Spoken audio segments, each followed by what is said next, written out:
तो देश में लॉकडाउन 3 के दौरान आज से क्या खुलेगा, क्या बंद रहेगा। ये देश में कोरोना वायरस संक्रमण के मामलों की संख्या में लगातार बढ़ोतरी हो रही है।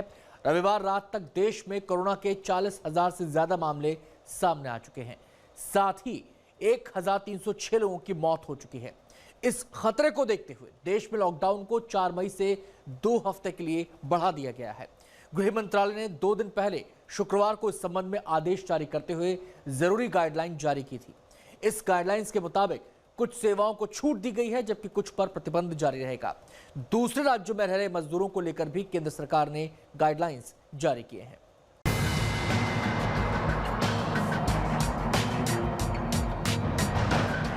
कोरोना वायरस के कहर से देश को बचाने के लिए 25 मार्च से ही लॉकडाउन जारी है। आज से हिंदुस्तान लॉकडाउन के तीसरे चरण में प्रवेश कर चुका है। पहले और दूसरे लॉकडाउन की अपेक्षा इस बार केंद्र सरकार ने कुछ रियायतें दी है। गृह मंत्रालय ने लॉकडाउन 3 को लेकर बाकायदा गाइडलाइन जारी की है। केंद्रीय गृह मंत्रालय ने राज्यों में लोगों की आवाजाही को लेकर खास दिशा निर्देश जारी किए हैं। इसमें कहा गया है कि प्रदेशों में फंसे लोगों को आने जाने की अनुमति दी गई है। इनमें प्रवासी मजदूर, छात्र, तीर्थ यात्री और पर्यटक शामिल हैं। यह अनुमति उन लोगों के लिए नहीं है जो घरों में सामान्य जिंदगी जी रहे हैं। अपने कार्यस्थल पर आने जाने की इजाजत इससे अलग है। गृह मंत्रालय ने कहा कि राज्यों में बसों में लोगों को ले जाने या ट्रेन के संचालन की जो इजाजत दी गई है वह भी फंसे लोगों के लिए है। यह अनुमति उन लोगों के लिए है जो लॉकडाउन की अवधि से पहले अपने स्थान से चल चुके थे, लेकिन पाबंदी लगते ही वे अपने घर तक नहीं पहुंच पाए। ऐसे लोग अब राज्यों के दिशा निर्देश में अपने गंतव्य तक की यात्रा करेंगे। ऐसी कई खबरें आई हैं जिसमें देखा गया कि लोग दूर दराज के इलाकों में फंसे हैं। वे अपने घरों को नहीं लौट सकते क्योंकि लॉकडाउन की पाबंदियां तो है ही, सवारी के माध्यम भी बंद है। सरकार ने अब ऐसे लोगों को राहत दी है। इसमें वैसे लोग भी शामिल हैं जो एक प्रदेश से दूसरे प्रदेश की ओर निकल पड़े थे, लेकिन वहां बॉर्डर पार करते ही पुलिस ने पकड़ लिया और आइसोलेशन सेंटर में डाल दिया। इन केंद्रों में लोगों को खाने पीने जैसी चीजों का बंदोबस्त तो है, लेकिन इनकी शिकायत रही है कि लॉकडाउन के कारण वे अपने घरों को नहीं जा सकते। कई राज्यों में ऐसे लोग फंसे हैं जिन्हें इस दिशा निर्देश से फायदा मिलेगा। मजदूरों के पलायन को लेकर विपक्ष लगातार सरकार पर हमलावर है। सवाल उठाए जा रहे हैं कि जब रोटी का इंतजाम नहीं कर सकते तो मजदूरों को घर तक पहुंचाना जरूरी है। जो लोग परेशान हैं उनके लिए भी कुछ करना चाहिए। जैसे अभी भी लोग पैदल चले जा रहे हैं। एक महिला का आया, गोद में बच्चा है, हाथ में बैग अपना सूटकेस लिए हुए और सूरत से इलाहाबाद जा रही है धूप में, अकेली औरत। तो देख के जो है लोगों के मन में बहुत पीड़ा उठती है। तो इन सब के लिए भी कुछ करना चाहिए। इससे पहले केंद्रीय गृह मंत्रालय ने भी सभी प्रदेशों के मुख्य सचिवों और पुलिस महानिदेशकों को पत्र लिखकर निर्देश दिया कि सुरक्षा के दूसरे स्तर की तैयारी की जाए। इस टीम में वैसे पुलिसकर्मियों को रखने की बात कही गई जो कोरोना के संक्रमण से दूर हैं। गृह मंत्रालय ने निर्देश दिया कि सुरक्षा के दूसरे स्तर में home guard, civil defence, NCC cadets, scout और गाइड और स्टूडेंट पुलिस कैडेट को भी इसमें शामिल किया जा सकता है। जाहिर है कोरोना जैसे अदृश्य दुश्मन से लड़ने के लिए सरकार अपनी तरह से हर संभव कोशिश कर रही है। ऐसे में नागरिकों का भी कर्तव्य है कि सरकार की ओर से जारी गाइडलाइन का पालन करें और कोरोना की चैन तोड़ने में मदद करें। कोरोना वायरस संक्रमण को रोकने के लिए दिल्ली सरकार भी लगातार कोशिशों में जुटी हुई है। दिल्ली के सीएम अरविंद केजरीवाल ने रविवार को साफ किया कि आज से दिल्ली में कुछ प्रतिबंधों में ढील दी जाएगी। रेड जोन में केंद्र सरकार ने जो छूट दी है वो सभी छूट दिल्ली में लागू होंगी। सभी सरकारी दफ्तर खुलेंगे। जो आवश्यक सेवाओं से संबंधित कार्यालय हैं उन्हें 100% खोला जाएगा। इसके अलावा प्राइवेट ऑफिस को भी 33% स्टाफ के साथ खोला जाएगा।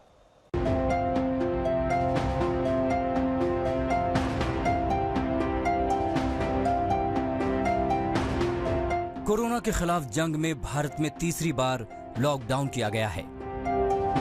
ये लॉकडाउन 4 मई यानी आज से शुरू होकर 14 दिनों तक जारी रहेगा।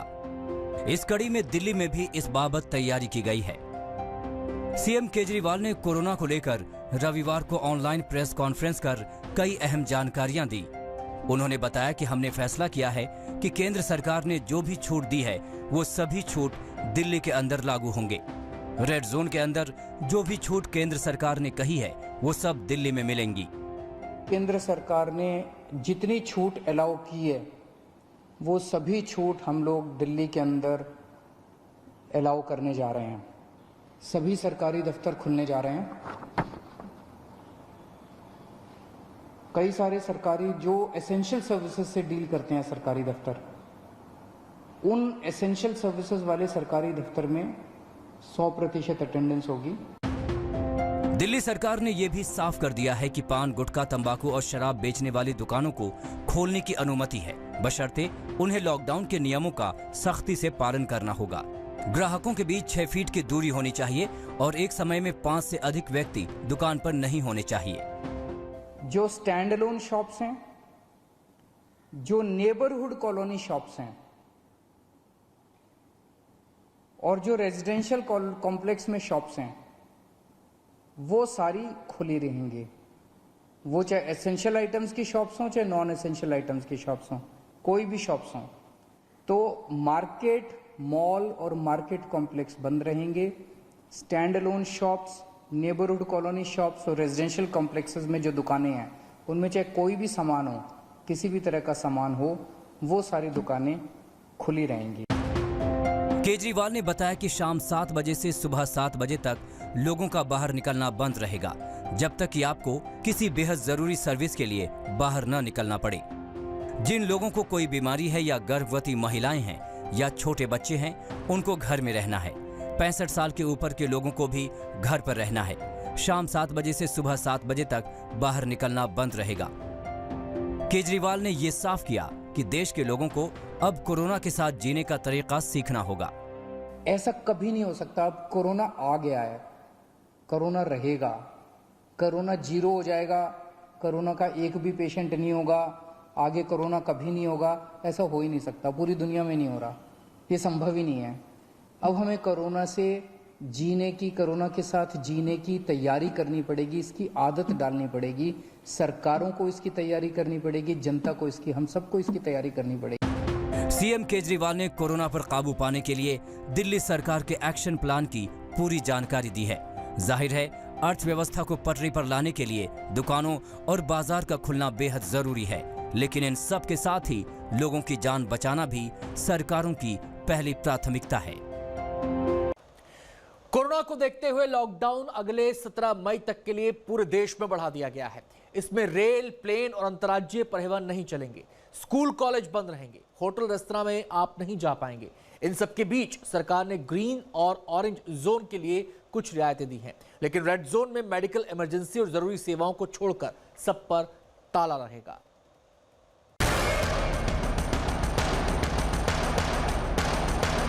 कोरोना से जंग में ये ताला अभी नहीं खुलेगा। अगले 14 दिनों के लिए सरकार ने इसकी चाबी अपने पास रख ली है, क्योंकि कोरोना को हराना है तो लॉकडाउन 3 के अलावा कोई रास्ता नहीं था। जैसे कि आप सभी को पता है कि देश के विभिन्न जिलों को रेड, ऑरेंज और ग्रीन जोन में बांटा गया है। राज्य और जिला प्रशासन द्वारा कंसंट्रेटेड एफर्ट्स करते हुए यह इंश्योर करना है कि जिन भी जिलों में केस आए हैं, यानी कि रेड या ऑरेंज डिस्ट्रिक्ट्स, वहां पर इफेक्टिव और स्ट्रिंजेंट कंटेन मेजर्स के थ्रू चेन ऑफ ट्रांसमिशन को ब्रेक किया जाए। Mapping of cases and contacts, यानी कि जितने भी केसेस आए हैं उनको और उनके कॉन्टैक्ट्स को मैप किया जाए। वह केसेस और उनके कॉन्टैक्ट, उनका ज्योग्राफिकल डिस्पर्शन क्या है, उसको एनालाइज किया जाए। सरकार ने बहुत सोच समझकर यह फैसला किया, क्योंकि प्रधानमंत्री नरेंद्र मोदी इससे पहले 2 बार लॉकडाउन का ऐलान करने आए तो यही बताकर गए कि ऐसा करना क्यों है जरूरी। ये समय कदम कदम पर संयम बरतने का है।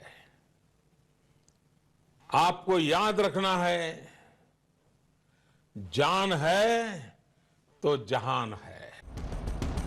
पहले आप ये जान लीजिए कि वो कौन से इलाके हैं जो रेड जोन में आते हैं, यानी जहां कोरोना का कहर है और इसलिए बंदी ही रहेगी। देश के 733 जिलों में 130 जिले रेड जोन में हैं। इसमें दिल्ली, मुंबई, चेन्नई, कोलकाता, हैदराबाद, बेंगलुरु और अहमदाबाद जैसे महानगर भी आ जाएंगे। सबसे ज्यादा रेड जोन महाराष्ट्र में 19 जिले, फिर उत्तर प्रदेश में 14 जिले, तमिलनाडु में 12, दिल्ली के सभी 11 जिले, पश्चिम बंगाल में 10, गुजरात और मध्य प्रदेश में 9 और राजस्थान में 8 जिले हैं। ये रेड जोन बता रहे हैं कि कोरोना का खतरा अभी भी हमारी आपकी सेहत के लिए रेड सिग्नल दिखा रहा है और इसलिए जरूरी है कि कुछ और दिन लोग घरों की लक्ष्मण रेखा का उल्लंघन न करें। देशव्यापी लॉकडाउन ने आपके घर के दरवाजे पर एक लक्ष्मण रेखा खींच दी है। आपको ये याद रखना है कि घर से बाहर पड़ने वाला आपका सिर्फ एक कदम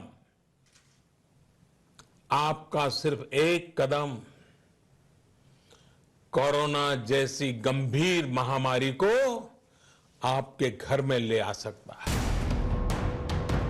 हालांकि देश के कई इलाकों में कोरोना के घटते संक्रमण और बदलते हालात में कई जगहों पर लॉकडाउन में कुछ रियायतें भी मिली हैं। शादी ब्याह के लिए 50 से ज्यादा लोग इकट्ठा नहीं होंगे और सामाजिक दूरी का पालन करेंगे। अंतिम संस्कार में 20 से ज्यादा लोग नहीं जाएंगे। शराब, पान, गुटखा और तंबाकू की दुकानें खुलेंगी, लेकिन दुकान पर एक बार में 5 से ज्यादा लोग इकट्ठे नहीं होंगे और वो भी 2 गज की दूरी बनाकर खड़े होंगे। सार्वजनिक स्थलों पर पान, गुटखा, तंबाकू वगैरह चबाने की इजाजत नहीं होगी। ग्रीन जोन में बिजनेस से जुड़ी चीजें शुरू हो जाएंगी। बसें भी चलेंगी, लेकिन 50% से ज्यादा नहीं। बस डिपो में कर्मचारियों की संख्या 50% से ज्यादा नहीं होगी। ट्रक्स और गुड्स कैरियर्स की मूवमेंट में निरंतर बढ़ोतरी हो रही है, परंतु इस आवाजाही को और पुख्ता करने के लिए गृह मंत्रालय ने कल राज्य सरकारों को पत्र लिखकर आपदा प्रबंधन अधिनियम के अंतर्गत जो दिशा निर्देश जारी किए गए थे उसकी तरफ उनका ध्यान आकृष्ट किया है। आर्थिक गतिविधियों को और आवश्यक वस्तुओं की समयबद्ध आपूर्ति के लिए ये जरूरी है कि गुड्स ट्रैफिक को इंटरस्टेट बॉर्डर्स पर रोका नहीं जाए। वहीं ऑरेंज जोन में बसें तो नहीं चलेंगी, लेकिन कैब चलाने की इजाजत होगी। लेकिन एक कैब में एक ही पैसेंजर जा सकता है। ऑरेंज जोन में बाजार खुलेंगे और औद्योगिक कारोबार शुरू हो जाएंगे, लेकिन कर्मचारियों की सीमा 50% तक ही रहेगी। जो अनुमति होगी वाहनों के लिए, वो वाहनों की अनुमति जब प्राप्त होगी तो 4 पहिया वाहन में अधिकतम 2 व्यक्ति बैठेंगे, एक ड्राइवर के अतिरिक्त, और 2 पहिया वाहन में केवल 1 व्यक्ति बैठेगा, कोई पीछे नहीं बैठेगा। बहुत जरूरी है कि उद्योग प्रदेश में शुरू किया जाए। माननीय मुख्यमंत्री जी ने इस पर लगातार जो है बैठक करके निर्णय दिया और इसको मुख्यमंत्री जी के आदेशानुसार जो आदेश प्राप्त हो रहे हैं लॉकडाउन 3 के, उसमें समाहित करके दिया गया है। उम्मीद कीजिए कि 17 मई तक देश के सभी जिले रेड जोन से बाहर निकल आएं।